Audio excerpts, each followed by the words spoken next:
Hello, welcome to another episode of Gear Talk. My name is Jari Laine, and I have the honor to have a real heavy hitter, Ian McCollum, in the studio. Howdy. It's great to be here.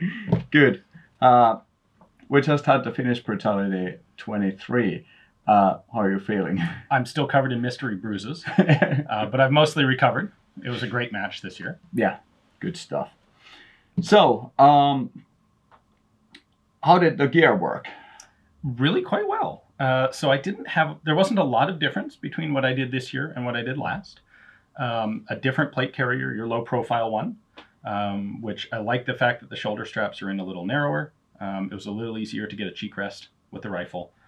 And it was a big rifle. I used a G3 this year. Yeah. So more recoil, and I also had an ACOG on it instead of a red dot. So I actually had to work with a fixed eye box to get a sight picture, which meant plate carrier straps that get in the way are a little more awkward to deal with. Yeah.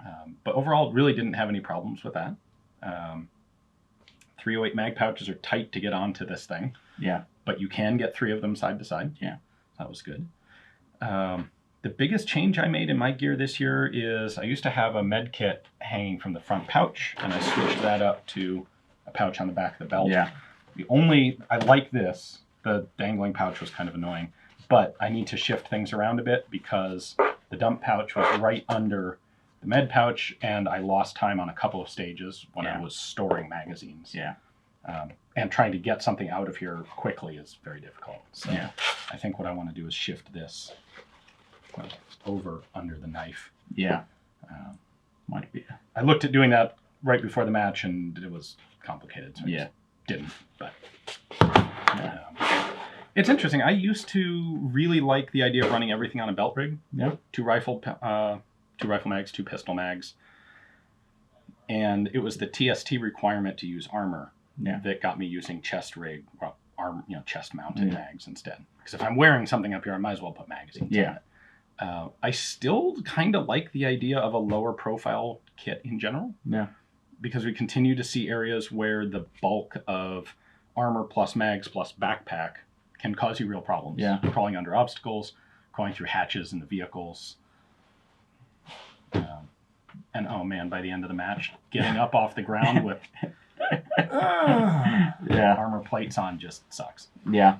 I think the combination of both, that you have a kind of the basic 2 to 3 max in the front, and then you have the one on the belt, is kind of the good combination. That's what I'm running. That I have a kind of speed mag chains on the belt, but kind of it's not the burden to take it from front either.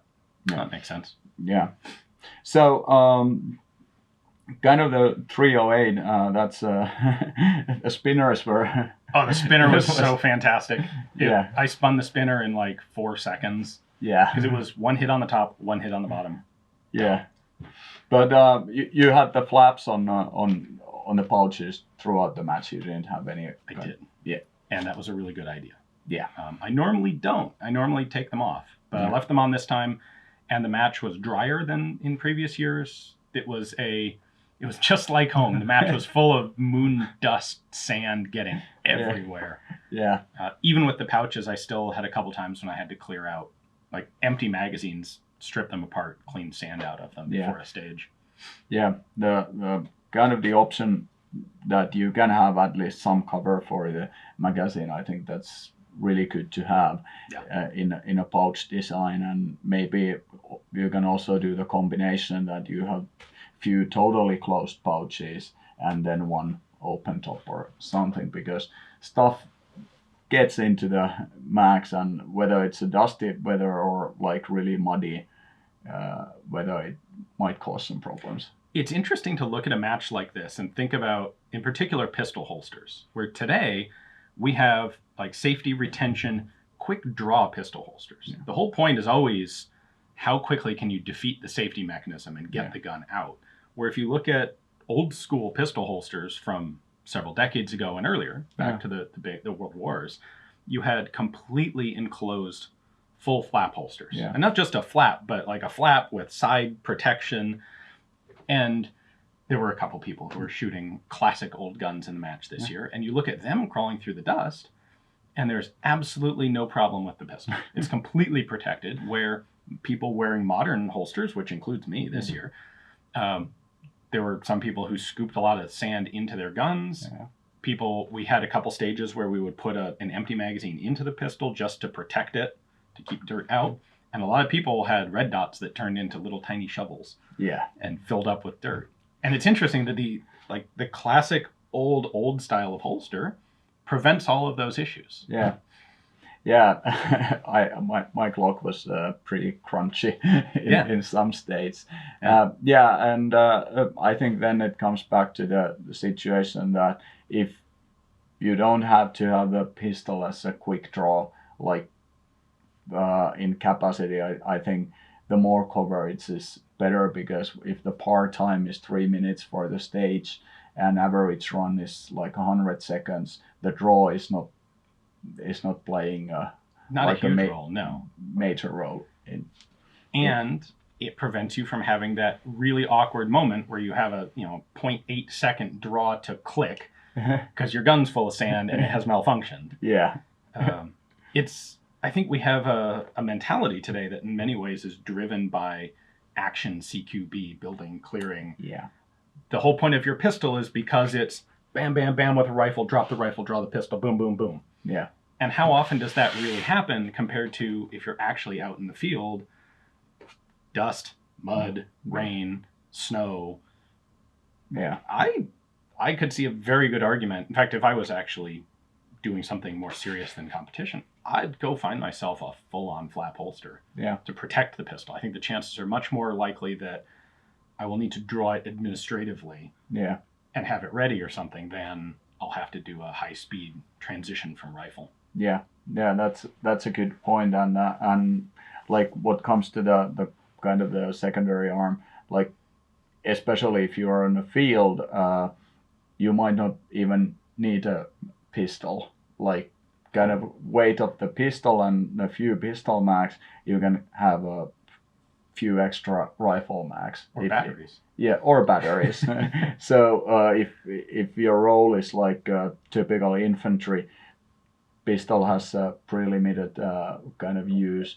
If you're a machine gunner, okay, it might be your self-defense weapon, but there you could have it like tucked in some proper cover. And that's something that I've seen a lot of when I'm trying to shoot two-gun matches with historical equipment. Is you can never carry a pistol on historical kit because no one really carried a rifle and a pistol. They'd carry just a rifle or an officer's pistol rig, but the officer's pistol rig doesn't really fit with the equipment and ammunition layout for an infantryman. Any other kind of we now got some of the general observations, like you've seen a lot of matches, you've seen lots of historical to modern firearms, trained a lot.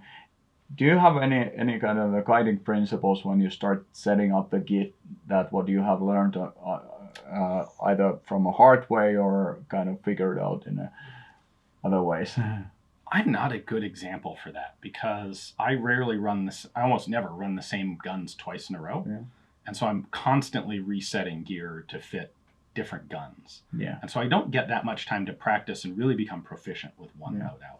And if you want to be good, that's what you need to do, is like pick one gun or two guns and one loadout, and you can tweak. Then you actually have the chance to practice with it, tweak it so it fits your specific needs. For me, my focus is always try to kind of keep them generally the same. Like pistol mags are here, rifle mags are here or here, so that I'm not reaching in the wrong place out of habit. But when it comes to the fine nuances of kit, I'm the wrong person because I don't. It's always different for me. But that's also like a fascinating that you are renewing the kit all the time, so you need to always kind of figure those basic principles, as you said, that okay, I have this stuff here, this is there, and then build it, either it's a modern or historical. What I like about doing that, I think the benefit that I've gotten from it is an ability. I don't get locked into very specific ergonomic movements. It's easier for me on the fly to operate different safeties or different charging handles, or be able to think about what is the task that I'm performing. Okay, I need to shoot that and then move here and then do that. And I've gone through so many different rifle and pistol systems that it just kind of, I may be a little bit slower than other people because I don't have that movement perfectly practiced out down to the most efficient method. But all I have to think about is, okay, I need to charge the rifle. Well, okay, charging handle it's going to be somewhere right up, and there it is. There it is. Yeah. You know, I think there are people who, if you get too specialized, you maybe run the risk of, if you get thrown a curveball, it's a lot harder for you. If we got to stage 4 in the match and you said, surprise, on this stage, you're shooting that AK-74. Yeah. I could pick up that AK-74 and probably do exactly as well as I would with any other rifle. Where there are people, if you're really specialized, you're going to pick it up and be like, how do I work this? Yeah. What's the manual of arms for this thing? That's actually a funny idea. I need to remember that. But that is true. It happens for me. I mostly shoot with the AR type of platforms. But when I go back to the service and we get the RKs, it takes me like a few reps to kind of remember. Grab the arcade. Yeah, don't do like that. doing the motions. Probably I should shoot more with the AK type of rifles. But I noticed that. Not anymore. Those RKs aren't going to last that much longer. Welcome to NATO. Yeah, I bet that we will see them some years still before getting the new good stuff. Yeah. Any other kind of closing remarks, like or guidance for the people who are getting in this brutality type of shooting or tactical training regarding the gear, guns, how to approach things? Honestly, just do it. Like, don't worry about getting really good, perfect gear the first time. You know, for a match like this, for this whole style, a Glock and an AR work just fine. A Glock and an AKM work just fine. You don't need to spend a lot of money on getting special new gear until what I would usually say is, don't buy a new piece of kit until you can explicitly describe what that thing does that your current gear doesn't do. So, okay, you want a gun, you don't want to start with a Glock because the Glock's basic and boring and cheap. You want the fancy high-end gun. Well, what exactly is it that a HK Mark 23 is going to do for you in a match that your Glock doesn't? And until you can answer that and say, oh, well, I need to be able to hit a golf ball at 50 yards, then don't stick with the basic kit. Yeah. I think your general practice is going to be the most valuable thing. General physical fitness, practical physical fitness, lifting things, moving things, instead of like, don't do the Instagram stuff.